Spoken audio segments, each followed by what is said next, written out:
Amateurs de cinéma, bonjour et bienvenue sur Cinémo pour un tout nouveau Cinémag. Ce mois-ci, on va parler de Cinémonde, on va parler de Deadpool 2 et bien plus encore. C'est parti. Et donc, première news, c'est le festival Cinémonde.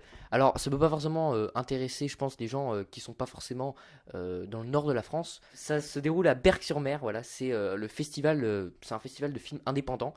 Et le thème de cette année, parce que c'est la 14e édition de ce festival qui s'appelle Cinémonde, eh bien, c'est les Inuits. Voilà. Il va y avoir, ils ont sélectionné pas mal de films sur ce thème, mais il y a aussi d'autres films indépendants. Donc, c'est l'occasion pour les cinéphiles de découvrir des petites pépites, voilà, qui n'ont pas forcément passé, qui passent pas forcément, qui sont pas forcément très médiatisés. Et du coup, il y a aussi des invités. Voilà, il y a aussi des réalisateurs ou des acteurs qui viennent parler de leur passion commune du cinéma. On passe maintenant à une autre rubrique qui est donc la fameuse critique du mois. Donc ce mois-ci, on va s'intéresser à un film de super-héros, hein, pour être un petit peu plus original, MDR. Donc on va parler de Deadpool 2. Voilà, donc voici ma petite critique. Donc pour moi, le film, déjà, c'est vrai qu'il est plutôt divertissant. Voilà, on passe un très bon moment devant. Comparé à Deadpool 1, ce deuxième volet a plus de scènes d'action, plus d'humour. Il a plus de nouveaux personnages, hein, comme Cable, comme Domino. Il a plus de références, voilà. Donc, si vous n'êtes pas trop familier avec la pop culture, bah, vous n'allez pas trop suivre toutes les références qu'il fait. Il y a plus de caméos parce qu'ils ont plus de budget. Voilà. Ensuite, si vous êtes un fan de super-héros, le film va vous proposer une ribambelle de blagues, de références, hein, voilà, sur cet univers-là. Euh, En plus, Deadpool, comme vous savez, il pratique le quatrième mur, enfin le brisage du quatrième mur. Donc c'est tout simplement qu'il est conscient d'être dans un film. Donc moi je trouvais que sur ce film, encore c'était assez rafraîchissant sur le premier film. Là ça commence à devenir un peu usant, je trouve. Voilà, parce que à chaque fois il s'arrête en plein milieu du film et il commence à dire ah regardez les scénaristes ils sont pas foulés là-dessus ou ce genre de choses. Donc bon, au bout d'un moment c'est sympa quand tu le découvres une première fois, mais ça devient un peu redondant au bout d'un moment. Après, un autre point, un point plutôt positif du film, c'est le scénario, que je trouvais meilleur que le premier volet. Il y a de nombreux rebondissements inattendus, mais même si certains passages, je trouve, ralentissent un peu l'histoire, où on sent que les mecs stagnent pour faire absolument 2 heures de film. Voilà, donc il y a certaines longueurs, où c'est juste Deadpool qui fait un espèce de stand-up, de one-man show un peu, hein, où il balance plein de blagues. Mais bon, on a envie que l'histoire avance et pas envie forcément d'avoir que Deadpool qui fait tout le temps des blagues pour faire des blagues. Ensuite, le traitement des personnages. Alors, le premier film, je reprochais un peu que le film soit que sur Deadpool et que certains personnages secondaires comme Colossus aient pas trop de temps à l'écran, ou du moins pas trop de développement. Là, ils ont répondu à ce problème puisqu'ils ont bien développé Cable et Domino, que je trouve tous les deux très badass. Donc ça fait plaisir d'avoir deux personnages aussi charismatiques, peut-être pas aussi charismatiques que Deadpool, mais en tout cas qui sont assez charismatiques pour tenir tête à Deadpool. Donc ça c'est sympa.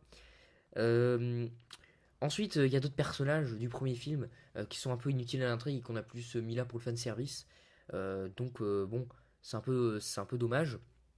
Et il y a aussi un autre personnage, je vais pas spoiler, mais il y a un autre personnage qu'ils n'ont pas du tout montré dans les bandes annonces et qui est assez surprenant, qui arrive comme ça et qui fera plaisir aux fans de ce personnage et aux fans de comics en général, parce que c'est sympa de voir un personnage inattendu comme ça dans un film. Et pour les scènes d'action, je trouvais meilleures que dans le premier film. Elles ont bien chorégraphié et plus impressionnantes. Donc le film a été réalisé par David Leitch, hein, c'est plus Tim Miller qui a la réalisation. Et je trouve qu'il s'est bien filmé les scènes d'action.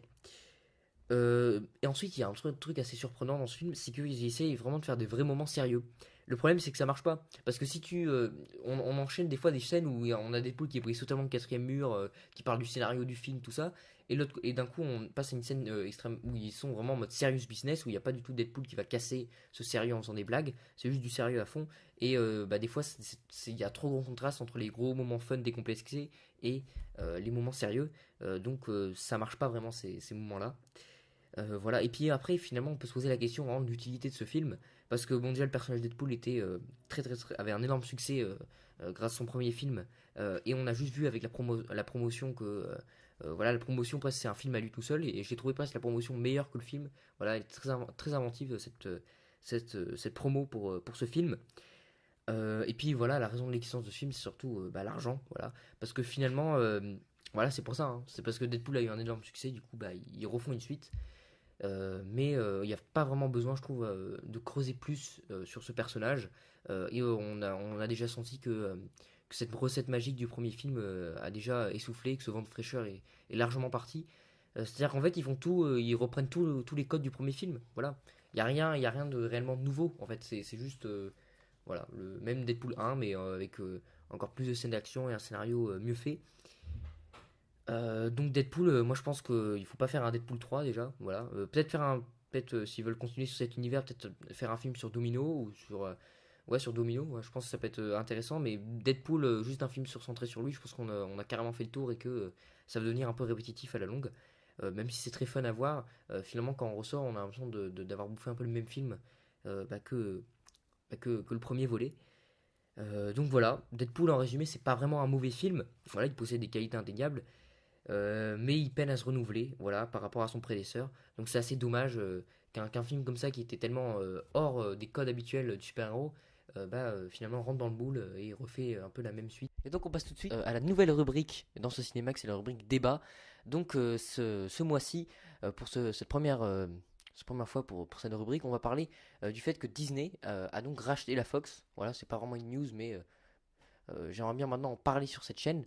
Donc c'est un débat quand même qui est ouvert à tous, puisque il n'y a pas que moi qui va donner mon avis. Je vous invite à donner votre avis dans les commentaires. Et si vous avez un peu la flemme de faire un commentaire, vous pouvez tout simplement voter dans la petite fiche si vous êtes pour ou contre le rachat de Disney. Non, le rachat de la Fox par Disney plutôt. Donc voici rapidement mon avis.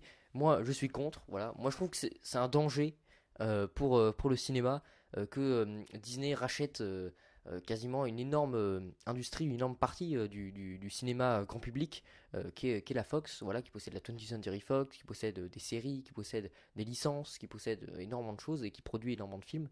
En fait, la Fox, c'est un petit peu une alternative à Disney. Mais maintenant que Disney a racheté la Fox, il y aura de moins en moins d'alternatives. Et si on a qu'une façon de voir le cinéma, la façon de voir le cinéma de Disney, ça peut être dangereux qu'on ait qu'une seule vision pour cet art.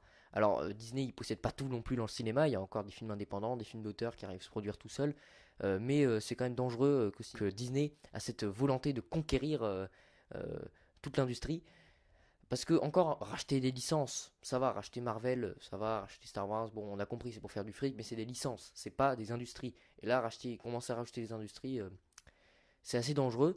Et j'ai vu qu'ils voulaient carrément, ils avaient essayé carrément de racheter une fête, voilà, une fête mexicaine, voilà, pour leur film là, euh, de chez Pixar sur la fête des morts au Mexique, et Disney avait tenté de racheter cette fête. Donc imaginez, maintenant ils vont essayer de racheter Noël, enfin ils deviennent un petit peu fous, hein, j'ai l'impression, parce que commencer à essayer de racheter tout le monde, c'est un peu dangereux. Voilà, donc je sais pas votre avis, vous pourrez me donner dans le commentaire. Alors, des directs, on peut voir peut-être des points positifs, peut-être que certains peuvent être contents que les X-Men vont donc, du coup rejoindre le Marvel Cinematic Universe, ou que les fans de Star Wars pourraient avoir des versions anciennes, je crois, des épisodes de la trilogie originale, où il y a peut-être d'autres points positifs. À vous de les trouver, ou à vous de vous dire, à vous d'exprimer plutôt votre avis Et bien voilà, c'est dans les déjà la commentaires. fin de ce cinémag du mois de mai-juin. J'espère qu'il vous aura plu. Si c'est le cas, vous pouvez laisser un petit pouce en l'air. Et vous pouvez mettre un commentaire. Encore une fois, je le répète, vous pouvez donner vraiment votre avis sur les différents sujets traités dans cette vidéo. C'était Tom pour Cinémo. À la prochaine.